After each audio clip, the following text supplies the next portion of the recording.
Bismillahirrahmanirrahim. Ya akhal Islam, wahai saudaraku se-Islam.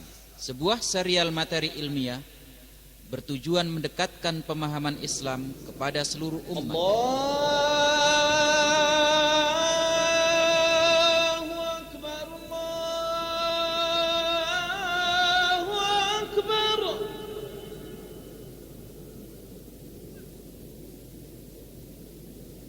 Allahu Akbar, Allahu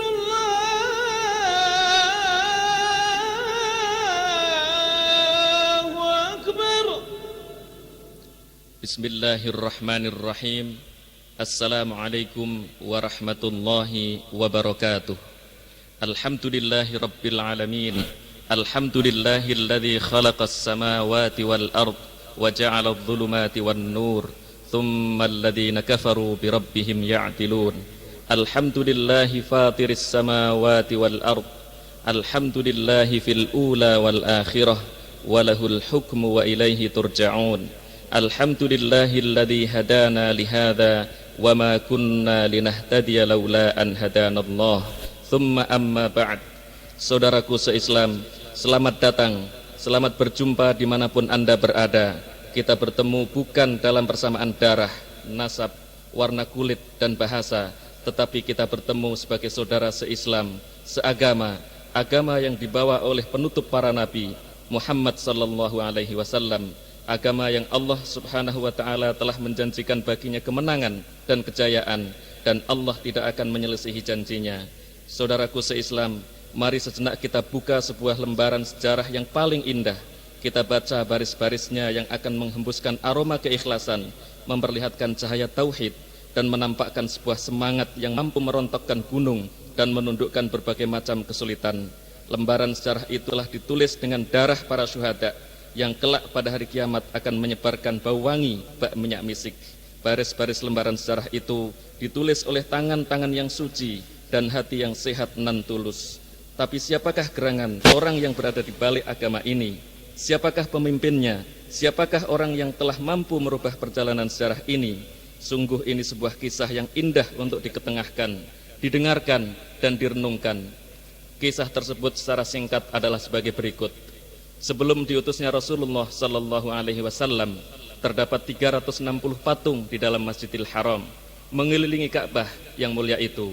Ia telah mengotori kesucian masjid dan menghalangi pelaksanaan ibadah kepada Allah subhanahu wa ta'ala. Kaum musyrikin menjadikan patung-patung itu sebagai Tuhan mereka. Untuknya hewan kurban disembelih dan nazar dibayar. Mereka memberikan kepada patung-patung itu ketaatan yang total, dan adalah celaka bagi orang-orang yang berani mengganggu patung-patung itu. Di dalam suasana kesesatan semacam itu, Allah subhanahu wa ta'ala menghendaki terjadinya pernikahan antara Abdullah bin Abdul Muttalib Al-Qurashi Al-Hashimi dengan Aminah binti Wahab. Dan dari pasangan ini Allah subhanahu wa ta'ala mentakdirkan munculnya manusia paling agung dalam sejarah kemanusiaan. Ketika masih dalam kandungan, suatu ketika ibundanya Aminah melihat cahaya keluar dari dirinya menerangi istana Busra di negeri Syam. Ayahandanya meninggal ketika beliau masih dalam kandungan ibundanya. Dan beberapa bulan setelah itu, berbahagialah Abdul Muttalib dengan lahirnya seorang cucu yang dinamainya Muhammad. Inilah manusia paling agung dalam sejarah kemanusiaan itu. Petunjuk telah lahir dan alam pun menjadi terang bercahaya. Mulut zaman penuh puji dan senyum ceria. Muhammad kecil disusukan di kaum Bani Sa'ad untuk beberapa waktu, kemudian kembali ke pangkuan ibundanya atas tanggungan kakeknya Abdul Muttalib.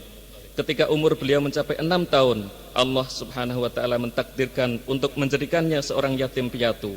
Ya, pada saat itulah sang ibunda wafat di Al-Abwa, sebuah desa di Madinah Munawwarah. Kemudian beliau diasuh oleh kakeknya, tapi 2 tahun setelah itu sang kakek pun menyusul kedua orang tuanya. Dia meninggal saat Muhammad kecil berumur tepat 8 tahun. Sebelum meninggal, Abdul Muttalib telah memasrahkan cucunya ini kepada pamannya Abu Thalib, yang kemudian merawatnya dengan penuh kasih sayang. Dan dalam asuhan pamannya inilah sang anak tumbuh dan besar. Anak pembawa petunjuk telah menjadi seorang pemuda, berbekal kebenaran, membawa api dan cahaya. Dalam genggamannya pelita penerang dan mulutnya berisi kabar gembira.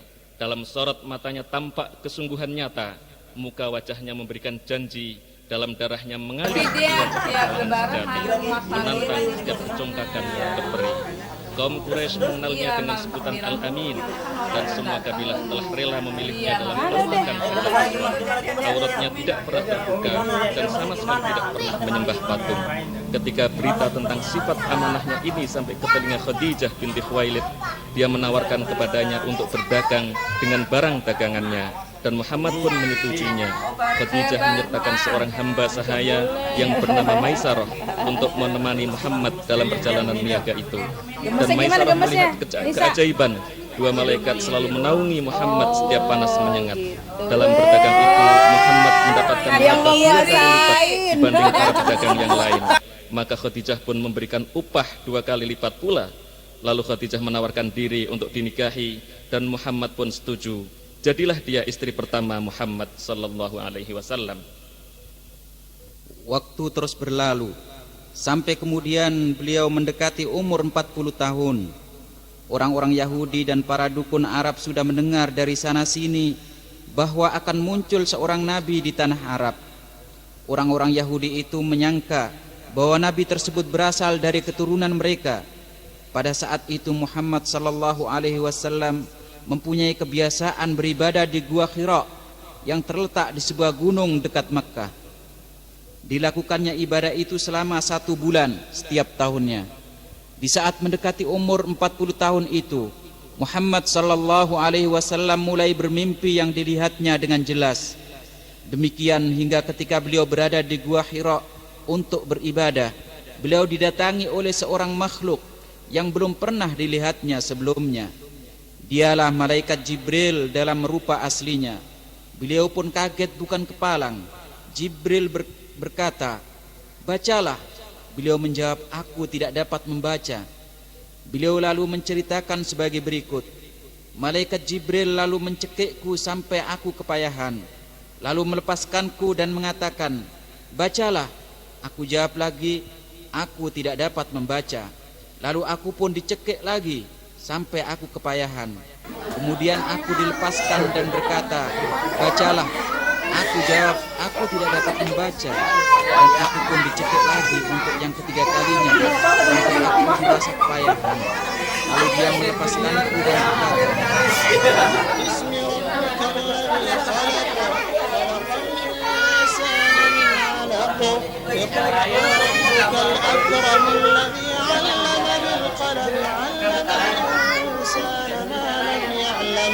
"Bacalah dengan nama Rabbmu yang telah menciptakan.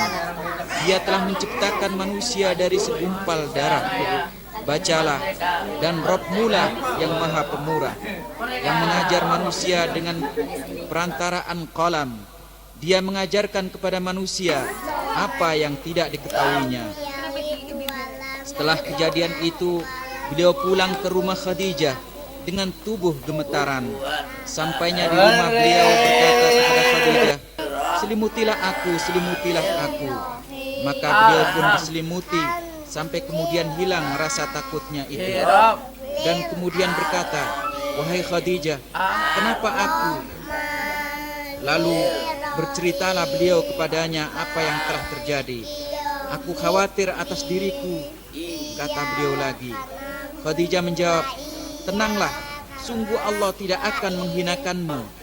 Kau adalah orang yang suka menyambung persaudaraan, jujur dalam berbicara, menanggung kesusahan orang lain, memberi fakir miskin, menjamu tamu dan menolong dalam semua kebenaran."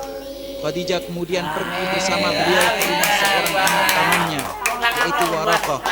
Dia adalah seorang Nasrani yang bisa menulis Arab dan menulis kitab Injil dengan huruf Arab itu.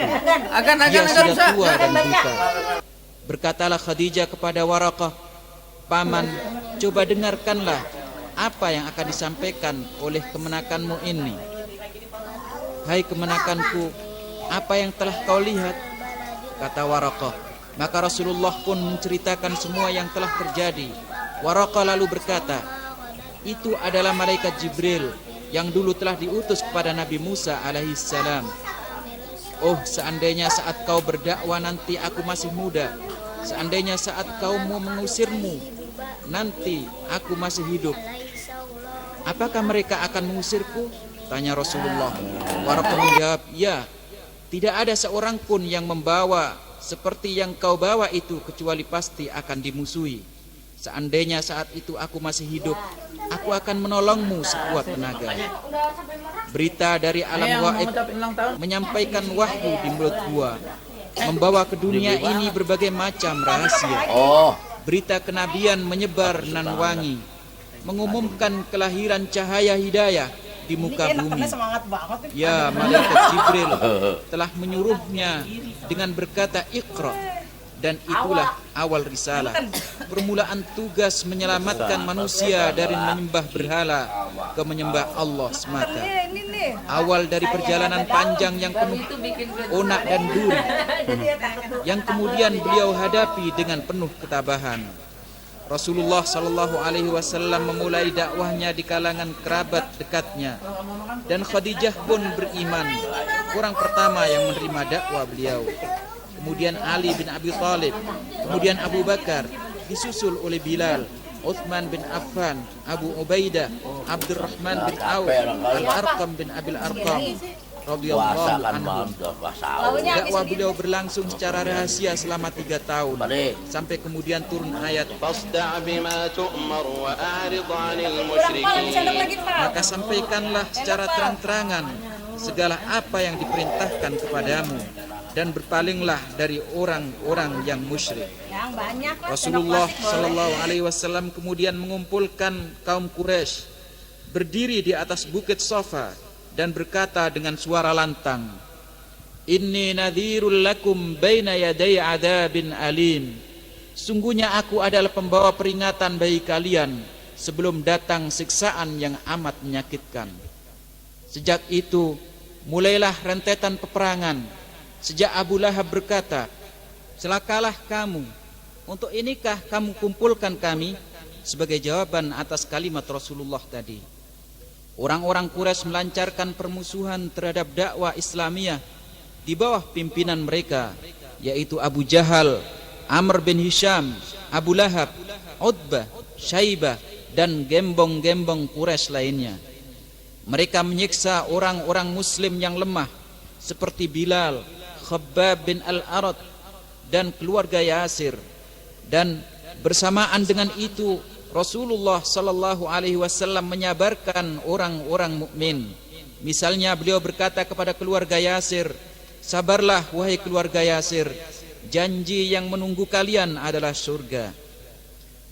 Khabbab meriwayatkan, aku datang kepada Rasulullah dan beliau sedang berbantalkan pakaiannya di samping Ka'bah. Lalu aku berkata, ya Rasulullah, tidakkah engkau berdoa kepada Allah untuk kita? Rasulullah pun duduk dan wajahnya masih merah, lalu berkata, orang sebelum kalian daging dan uratnya disisir dengan besi, tapi hal itu tidak memalingkannya dari agamanya. Dan sebuah gergaji diletakkan di atas kepalanya, lalu dibelahnya kepala itu menjadi dua. Juga hal itu tidak membuatnya berpaling dari agamanya. Sungguh Allah akan menyempurnakan agama Islam ini sampai seorang pengendara berjalan dari Son'a ke Hadramaut tidak takut kecuali kepada Allah dan pada serigala atas kambing-kambingnya. Kemudian pada tahun kelima dari umur dakwah Islamiyah, Rasulullah Shallallahu Alaihi Wasallam mengizinkan orang-orang yang tertindas untuk hijrah, menyelamatkan la ilaha illallah ke Habasyah. Jumlah orang yang hijrah itu adalah 11 laki-laki dan 4 perempuan. Kemudian disusul rombongan yang lain pada hijrah yang kedua. Jumlah mereka 80-an laki-laki dan 19 perempuan. Tinggallah mereka bersama Raja Habasyah yang dinyatakan oleh Rasulullah bahwa orang yang berada padanya tidak akan dizalimi. Kemudian raja ini pun masuk Islam. Itulah seorang raja yang bernama Najasyi radhiyallahu anhu.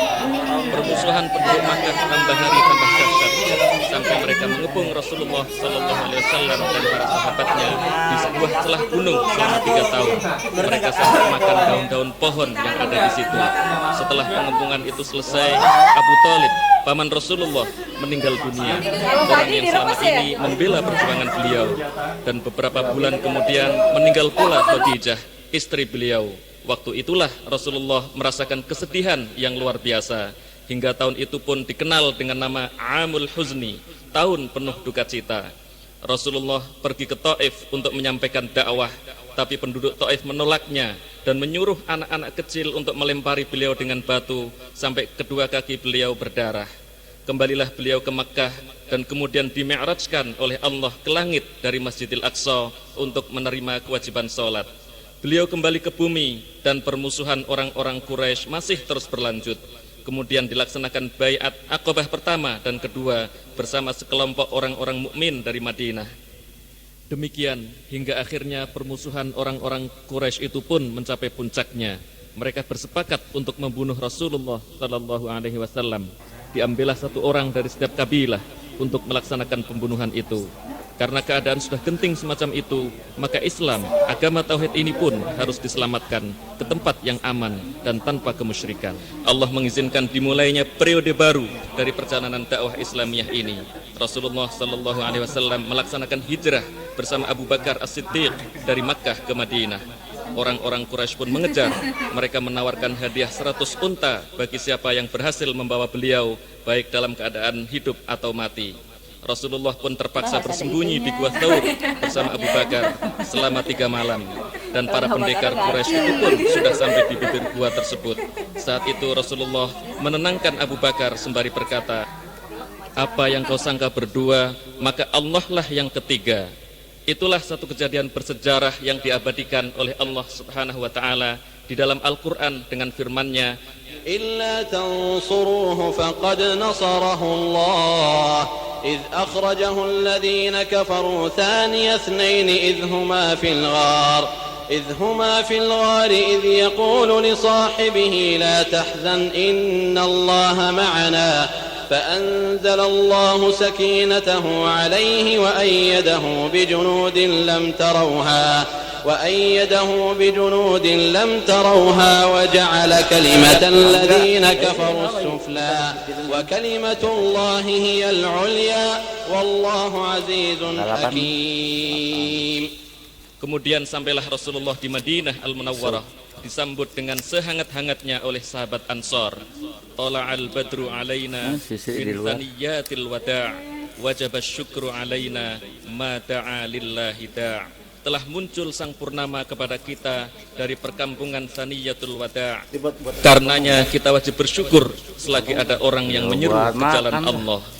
Di Madinah inilah dimulai periode baru dari perjalanan dakwah Islamiyah, dan kekuatan Islam menjadi semakin kokoh sampai kaum muslimin siap menghadapi orang-orang musyrik dengan pedang dalam perang Badar pada tahun kedua Hijriah, dan kemenangan pun berada di tangan kaum muslimin. 70 orang musyrik berhasil dibunuh dan 70 orang lain ditawan. Kemudian terjadilah perang Uhud di mana sebagian sahabat menyelisihi petunjuk Rasulullah sampai terbunuh 70 orang sahabat dan hampir saja umat Islam kalah. Kemudian terjadi perang Ahzab di mana Allah Subhanahu wa taala memporak-porandakan kaum musyrikin dengan angin topan dan tentara dari sisinya. Kemudian Rasulullah sallallahu alaihi wasallam bergerak menuju ke Bani Quraidah, golongan orang-orang Yahudi yang mengkhianati perjanjian damai. Begitulah model perjanjian mereka, dan tentara mereka dibunuh sementara anak-anak mereka ditawan. Demikianlah terjadi perang demi perang seperti perang Hudaybiyah, Khaybar, Mu'tah, di samping juga peperangan-peperangan yang tidak dipimpin langsung oleh Rasulullah. Dan akhirnya tibalah waktu pembukaan kota Makkah dengan 10.000 bala tentara pada tahun ke-8 Hijriah. Makkah berhasil ditaklukkan dan masuklah penduduk Makkah ke dalam agama Allah berbondong-bondong. Kekuatan musyrik berhasil ditumpas, patung-patung dihancurkan, bangunan-bangunan kuburan diratakan, dan Allah disembah dengan tanpa sekutu di Jazirah Arabia. Pada tahun ke-10 Hijriah, Rasulullah melaksanakan ibadah haji, dan sekembalinya dari Makkah, Rasulullah mulai merasakan sakit. Suatu ketika pada tengah malam, beliau didampingi Abu Muwaihibah pergi ke kuburan Al-Baqi' karena beliau diperintahkan untuk memohonkan maghfirah bagi ahli kubur Al-Baqi'. Setelah beliau berdoa untuk mereka, beliau berkata kepada Abu Muwaihibah, "Wahai Abu Muwaihibah, aku telah diberi kunci kejayaan dunia dan kekal di dalamnya, kemudian surga. Aku diberi pilihan, memilih hal itu atau bertemu Rabbku dan surga." Abu Muwaihibah berkata, pilihlah kunci kejayaan dunia dan kekal di dalamnya, kemudian surga. Rasulullah kembali berkata, sungguh tidak Abu Muwaihibah, aku telah memilih bertemu dengan Rabbku dan surga. Kemudian Rasulullah Sallallahu Alaihi Wasallam benar-benar sakit, tubuhnya bertambah panas.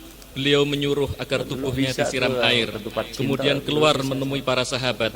Saat beliau merasa agak ringan, beliau membalut kepalanya, masuk ke masjid, duduk di atas mimbar dan menyampaikan khutbah sembari bersabda, laknat Allah semoga atas orang-orang Yahudi dan Nasrani. Mereka telah menjadikan kubur para nabi mereka sebagai masjid. Kemudian beliau menambahkan, janganlah kalian menjadikan kuburku sebagai patung yang disembah. Inilah wasiat beliau yang khusus menyangkut pelarangan menjadikan kubur sebagai masjid. Setelah itu beliau berwasiat untuk mengeluarkan orang-orang Yahudi, Nasrani dan orang-orang musyrik dari jazirah Arab. Di antara wasiat terakhir beliau adalah sabda beliau, aku wanti-wantikan kepada kalian masalah sholat dan budak-budak yang kalian miliki. Kemudian tibalah detik-detik terakhir dari kehidupan Rasulullah Sallallahu Alaihi Wasallam. Ketika beliau berada di kamar Aisyah radhiyallahu anha, datanglah Abdurrahman bin Abu Bakar radhiyallahu anhuma membawa siwak, dan beliau melihatnya.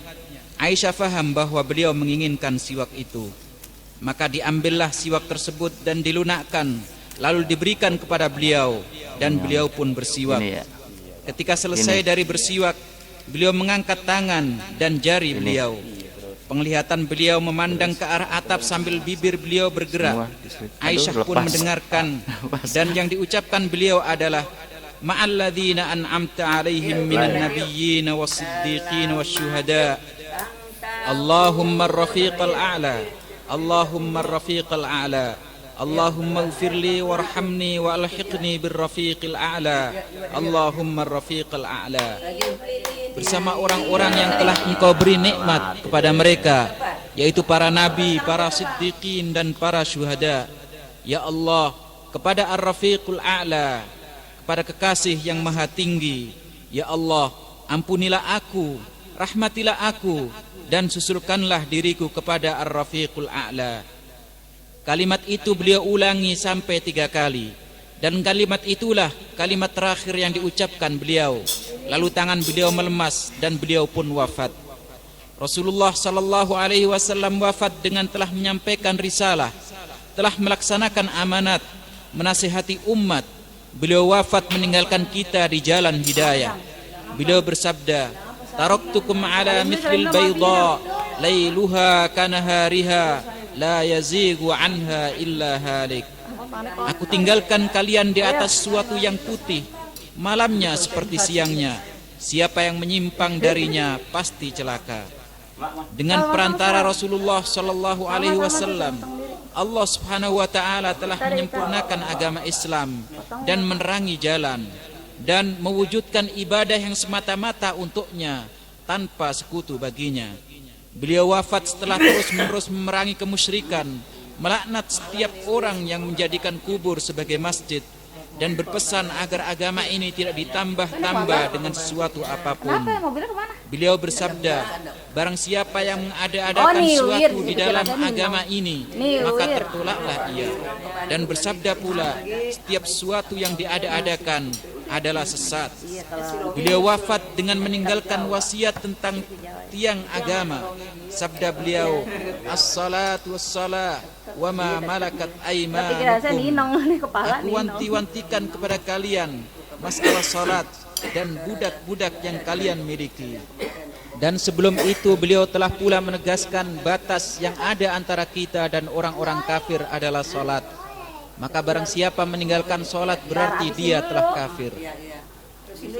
Kita bersaksi bahwa Rasulullah Sallallahu Alaihi Wasallam telah menyampaikan risalah, telah menunaikan amanat, telah menasihati umat, telah berjihad di jalan Allah dengan sebenar-benarnya, dan telah meninggalkan kita di atas ajaran yang jelas. Siapa berpaling darinya pasti celaka.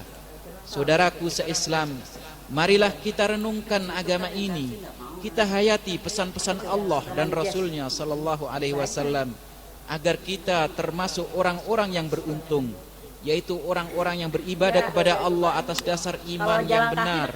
Mereka itulah para wali Allah di dunia dan di akhirat, dan mereka itulah para penghuni surga yang akan kekal di dalamnya selama-lamanya.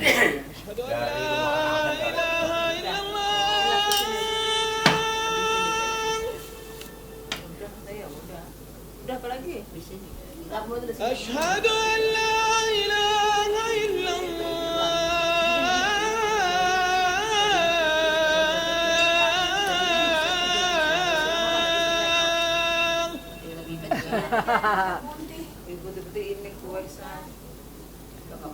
أشهد أن محمد رسول الله. Yang berdua. Ayo Mas duduk di sana ya. Oh, iya. أشهد أن محمد رسول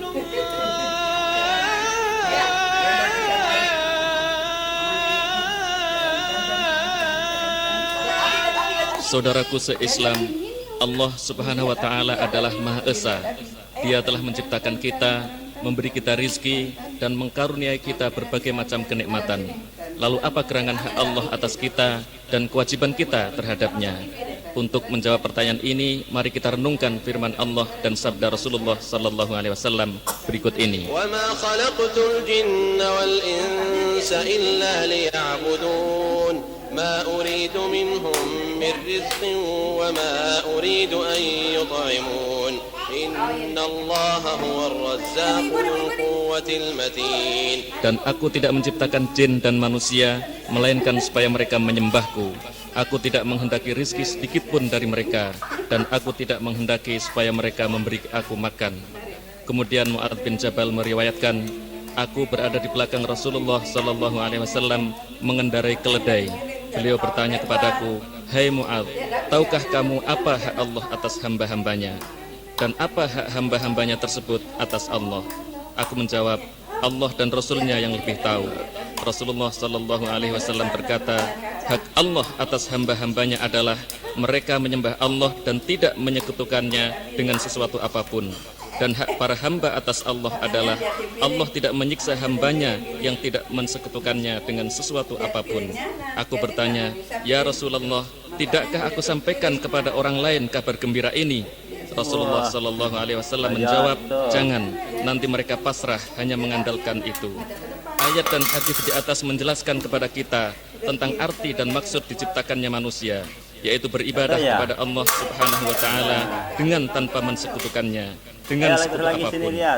Oleh karena itu, hidup ini tidak akan tegak kecuali dengan adanya satu zat yang disembah, di mana seluruh jin dan manusia dan seluruh makhluk yang lain menjadi hambanya. Dan jika sang makhluk tidak beres dalam masalah ibadah ini dan memberikan ibadah kepada yang tidak berhak, dia tidak akan dapat menikmati seruan Rabb-Nya yang berbunyi, fad'uuhu mukhlishina lahuddin. Maka sembahlah dia dengan memurnikan ibadah kepadanya.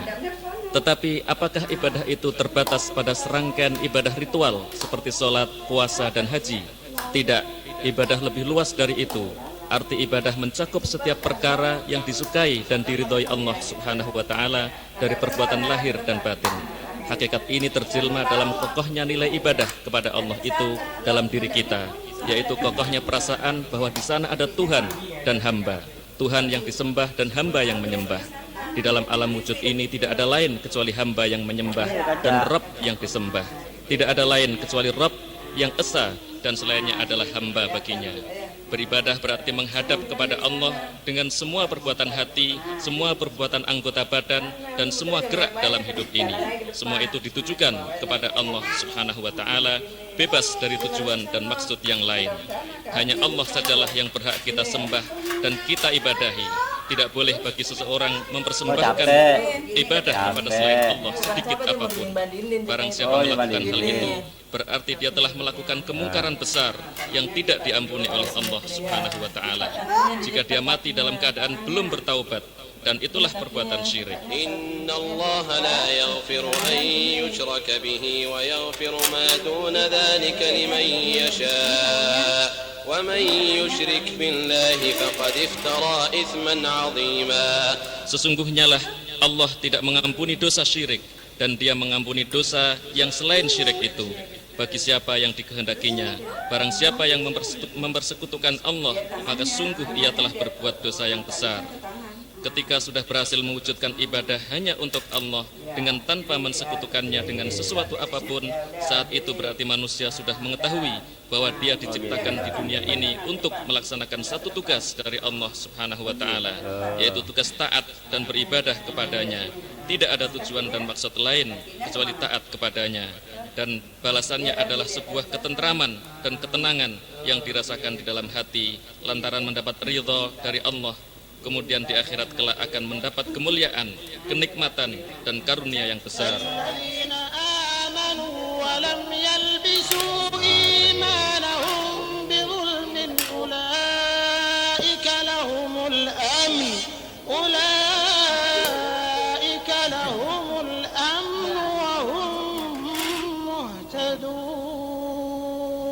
Orang-orang yang beriman dan tidak mencampur adukkan iman mereka dengan kezaliman, mereka itulah orang-orang yang mendapat keamanan, dan mereka itu adalah orang-orang yang mendapat petunjuk. Selanjutnya perlu diingat bahwa sesuatu yang paling menghilangkan kelezatan ibadah dan ketundukan kepada Allah adalah memberikan bentuk ibadah kepada selain Allah. Oleh karena itu harus dimengerti bahwa tidak ada sujud kecuali hanya kepada Allah, yang kepadanya bersujud sekalian makhluk di langit dan di bumi. Tidak ada ketundukan kecuali kepada Allah. Tidak ada doa yang dipanjatkan kecuali juga kepada Allah, dan seterusnya. Sebelum membicarakan syirik lebih lanjut, perlu sedikit dibahas di sini tentang rahmat Allah Subhanahu wa taala. Allah Subhanahu wa taala berfirman, "Wa rahmati wasi'at kulla syai'," dan rahmatku meliputi segala sesuatu. Dan di dalam sebuah hadis Rasulullah sallallahu alaihi wasallam bersabda, sungguhnya Allah lebih gembira dengan taubat hambanya ketika ia bertobat kepadanya dibanding salah seorang di antara kalian dengan hewan kendaraannya di sebuah tanah lapang. Kemudian hewan tersebut lepas, padahal makanan dan minumannya berada di atas hewan kendaraan itu. Maka dia pun putus asa, lalu menuju ke sebuah pohon dan berbaring di bawahnya. Dan dalam keadaan putus asa seperti itu, tiba-tiba hewan kendaraannya berada di depannya, maka kendalinya pun langsung dipegangnya dan berkata, "Ya Allah, Engkau adalah hambaku dan aku adalah Rabbmu." Keliru mengatakan karena saking gembiranya. Kalau rahmat Allah demikian besar, harus diketahui bahwa Allah Subhanahu wa taala tidak menghendaki rahmatnya itu mencakup orang yang mensekutukannya dengan sesuatu. Allah Subhanahu wa taala berfirman, Inna Allah la yaghfiru an yushraka bihi wa yaghfiru ma duna dhalika liman yasha. Dan di dalam sebuah hadis qudsi Rasulullah sallallahu alaihi wasallam menjelaskan bahwa Allah Subhanahu wa taala berfirman, "Wahai anak Adam, jika kamu datang kepadaku dengan membawa kesalahan sebesar bumi, kemudian kamu menemuiku tanpa mensekutukanku dengan sesuatu, maka aku akan berimu ampunan sebesar bumi." Saudaraku, jika Anda sudah mengetahui hal ini, maka tentu Anda akan mohon perlindungan kepada Allah dari jatuh ke dalam syirik. Banyak orang menyangka bahwa mereka sudah aman dari kemungkinan jatuh ke dalam syirik. Tetapi ketika ingat bahwa kasih Allah, Nabi Ibrahim alaihi salatu wassalam, seorang nabi yang gigih membasmi syirik, beliau masih belum merasa aman dari syirik, dan beliau pun berdoa, qala Ibrahim rabbi ij'al hadzal balada aminan wajnubni wa baniya an na'budal asnam. dan jauhkanlah aku beserta anak cucuku daripada menyembah berhala-berhala. Dan Rasulullah sallallahu alaihi wasallam, penutup para nabi dan pendidik para sahabat, generasi yang paling baik dari umat ini, beliau masih mengkhawatirkan munculnya syirik dalam diri mereka. Beliau mengatakan, "Akhwafu ma akhafu alaikumus syirkul asghar, fasu'ila anhu faqala ar-riya." Yang paling aku khawatirkan atas diri kalian adalah tumbuhnya syirik kecil. Beliau pun ditanya tentang syirik kecil itu. Beliau menjawab, riya. Kalau demikian halnya, bagaimana dengan kita? Apa kita bisa merasa aman dari tipu daya setan yang akan menjerumuskan kita ke dalam lembah syirik? Pada kenyataan yang terpampang di depan kita di zaman ini, kita melihat berbagai macam bentuk syirik. Semoga Allah Subhanahu wa taala menyelamatkan kita dari kesesatan. Al-Qur'anul Karim menceritakan kepada kita tentang kaum musyrikin Mekah bahwa mereka mengatakan Mau lewat. ma na'buduhum illa liqarribuna ilallahi zulfa. Kami tidak menyembah mereka, berhala-berhala itu, melainkan supaya mereka mendekatkan kami kepada Allah dengan sedekat-dekatnya. Jadi mereka itu menyembah Allah dan mengakui rububiyahnya. Wala in sa'altahum man khalaqas samawati wal arda la yaqulunna Allah. Dan jika kamu tanyakan kepada mereka, siapakah yang menciptakan langit dan bumi? Tentu mereka akan menjawab, Allah. Mereka berdoa kepada berhala-berhala itu sebagaimana mereka berdoa kepada Allah. Beristighatsah kepada mereka sebagaimana beristighatsah kepada Allah. Bernadar kepada mereka sebagaimana bernadar kepada Allah. Bertawakal kepada mereka sebagaimana bertawakal kepada Allah. Takut kepada mereka sebagaimana takut kepada Allah, dan bahkan mencintai mereka sebagaimana mencintai Allah. Wa minan nasi man yattakhidhu min dunillahi andadan yuhibbunahum ka hubbillah. Dan di antara manusia ada orang-orang yang menyembah tandingan-tandingan selain Allah. Mereka mencintainya sebagaimana mereka mencintai Allah. Karena mereka melakukan hal tersebut di atas, maka berarti mereka telah melakukan syirik. Ya, udah. Demikianlah sampai kemudian Allah Subhanahu wa taala mengutus kepada mereka seorang rasul yang terpercaya, Muhammad sallallahu alaihi wasallam. Maka barang siapa beriman kepadanya dan mentauhidkan Allah dan tidak memberikan suatu ibadah kepada selain Allah, maka dia termasuk orang-orang mukmin. Sedang orang yang masih terus melaksanakan apa yang dilakukan oleh nenek moyang mereka, maka Allah telah menegaskan dengan firman-Nya, Innahu man yushrik billahi faqad harrama Allahu alaihi al-jannata wa ma'wahu an-nar wa ma lidh-dhalimin min ansar. Sesungguhnya orang-orang yang mempersekutukan sesuatu dengan Allah, maka pasti Allah mengharamkan kepadanya surga dan tempatnya ialah neraka. Tidaklah ada bagi orang-orang zalim itu seorang penolong pun. Itulah keadaan orang-orang musyrik Arab pada zaman dahulu. Adapun orang-orang musyrik pada zaman sekarang, mereka juga tidak jauh berbeda. Sebab Anda melihat mereka mengalamatkan suatu ibadah kepada selain Allah. Anda melihat di antara mereka ada yang bersimpuh di hadapan kubur dan lalu berdoa kepada mayit yang ada di dalam kubur itu, meminta tolong kepadanya sambil mengatakan, "Hei fulan, tolong, ya sayyidi fulan, tolonglah aku untuk terlaksananya hajatku." Dan berkata ketika mau berdiri atau duduk, "Ya fulan." Ada lagi yang bernazar kalau punya anak akan menyembelih hewan untuk seorang wali atau akan tawaf di kuburannya. Dan ketika benar Allah memberinya anak, dia pun melaksanakan nadarnya, bersyukur kepada selain Allah.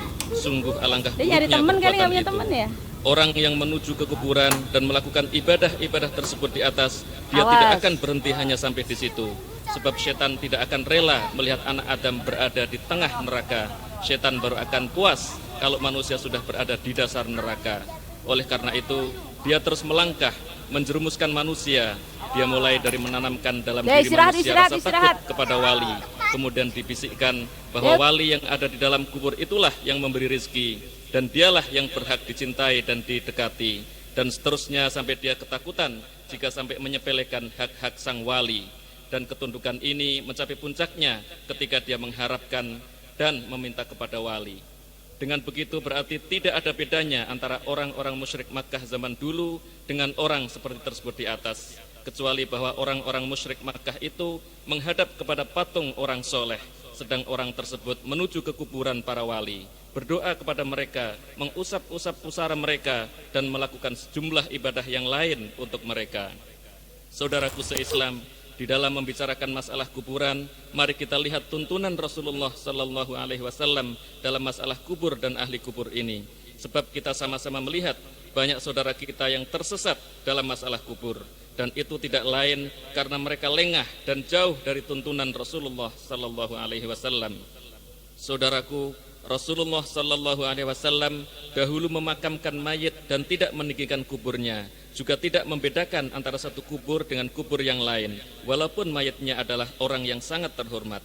Hamzah, Mus'ab, dan sahabat-sahabat terhormat yang lain dikubur bersama kaum muslimin yang lain tanpa pembedaan atau pengkhususan.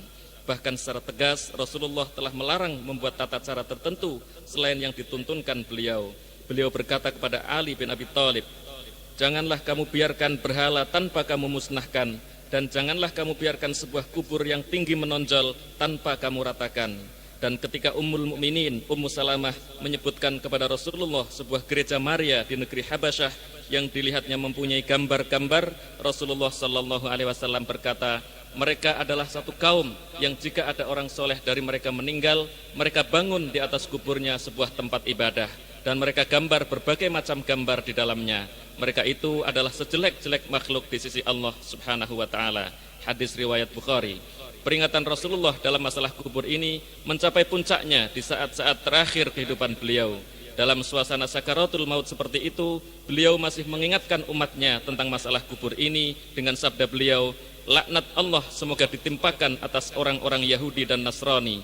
Mereka telah menjadikan kubur nabi-nabi mereka sebagai masjid. Ya Allah, janganlah engkau jadikan kuburku sebagai berhala yang disembah." Allah sangat murka terhadap kaum yang menjadikan kubur nabi mereka sebagai masjid.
Kamera ini ya? Ini handycam ya? Movie ya?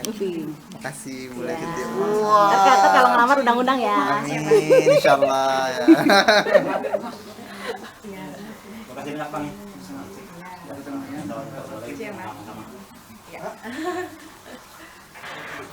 Terima kasih. Jadi kita kapan nih ke Ujung Gading nih, Bang? Masih ingat pas siapa lagi? Soalnya kelapa sawit tambah lebar.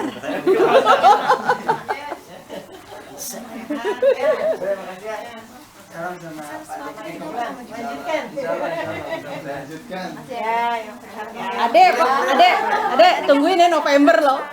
Keputusan. November. Asik. Lihat nih ntar, macam belang. Tenang aja. Stoknya banyak kan, Riat? Ini video ya? Ini November ya. Insya Allah. Jangan lupa. Saudara-saudaraku sekalian, seiman, sekeluarga, saudara, setanah air, seibu pertiwi. Ya Allah. Sekandung. Hari ini kita lagi kunjungan di rumah Mbah. Mudah-mudahan jadi silaturahim. Amin. Terima kasih buat Bule Tuti yang sudah menyambut dengan hangat. Pizzanya enak nggak pizzanya? Ajib. Pizzanya enak, di request pizza dikasih pizza. Terus mudah-mudahan berkah lah, insya Allah kita ketemu lagi di minggu-minggu yang minggu-minggu tahun-tahun yang akan datang. Jangan lupa ya doain kita. Mudah-mudahan sukses, cayo. Ayo, sip. Tahun depan ularnya tambah gede, Bang. Iya, ular tambah gede. Kemarin belum lihat kan ularnya kan? Belum. Enggak ada Om Peri sih. Pawangnya Iya, nggak ada. Peri dikeluarin pawangnya. Oke dah, mudah-mudahan Iya deh, Bang. selamat. Mohon maaf Kabar lahir batin. batin. Ini masuk video nih, masuk TV Ya, nih. nggak apa-apa lah, mudah-mudahan bermanfaat, semua sukses. Amin. Doa doa. Amin. Ada yang besok berangkat, Bah. Mudah-mudahan ada rezeki bisa pulang ke bulan A. Oh iya, itu ada dikit lagi ya. Mondar-mandir bener. Mudah-mudahan dia Bah, ya. Biar bisa sering pulang. Pak, Berarti, Dek, Mak langsung ketemu Ade di Brunei kan?